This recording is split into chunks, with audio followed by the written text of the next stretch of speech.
ఇప్పుడు మనం గాయత్రి రామాయణంలోని 10వ శ్లోకాన్ని చెప్పుకోవడానికి ప్రయత్నిస్తున్నాం. ఇది కిష్కింధ కాండలో వస్తుంది. ఇది రామలక్ష్మణులు ఇరువురికి సంధి ప్రయత్నం కోసం సుగ్రీవుని వద్దకు వెళ్ళినప్పుడు చెప్పిన మాటలు అన్నమాట. ఇప్పుడు మనం శ్లోకాన్ని మెల్లగా చెప్పుకుందాం. నా తర్వాత మీరు చెప్పడానికి ప్రయత్నించండి. దేశకాలౌ భజస్వ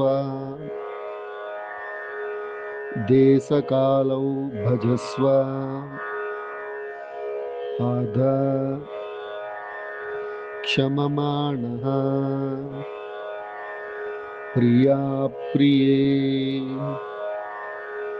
సుఖ దుఃఖ సహః సుఖ దుఃఖ సహః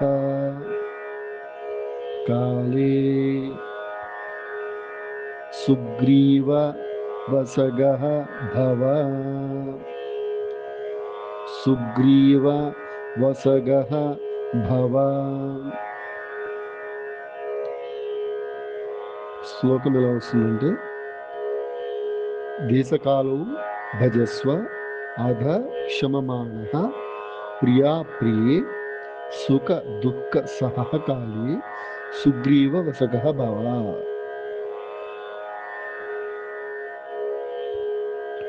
అంటే దేశకాలౌ భజస్వ, దేశకాల పరిస్థితులకు అనుగుణంగా ప్రవర్తించు. అధ నేడు, క్షమమాణః సహనంతో ఉంటూ, ప్రియా అప్రియే ఇష్టమైనదైనా ఇష్టం లేనిదైనా, సుఖ దుఃఖ సహః సుఖమైన దుఃఖమైన సహించగలిగే వాడిగా, కాలే కాలానుగుణంగా, సుగ్రీవ వసగః భవ సుగ్రీవునితో తోడుగా ఉండు.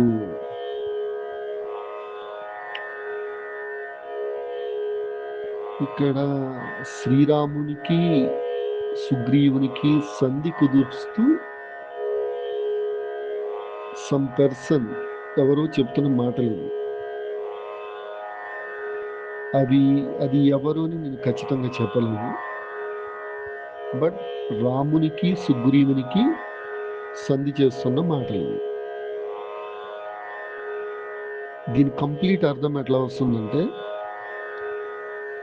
ఈ రోజు నుంచి దేశకాల పరిస్థితులను పరిగణనలోకి తీసుకుని ఇష్టమైన ఇష్టం లేనిదైనా సహించగలిగే విధంగా సుఖ దుఃఖాలను సమానంగా భరిస్తూ కాలానుగుణంగా ప్రవర్తిస్తూ మీరు సుగ్రీవుని ఆధీనంలో ఉండండి అని దీని అర్థం వస్తుంది.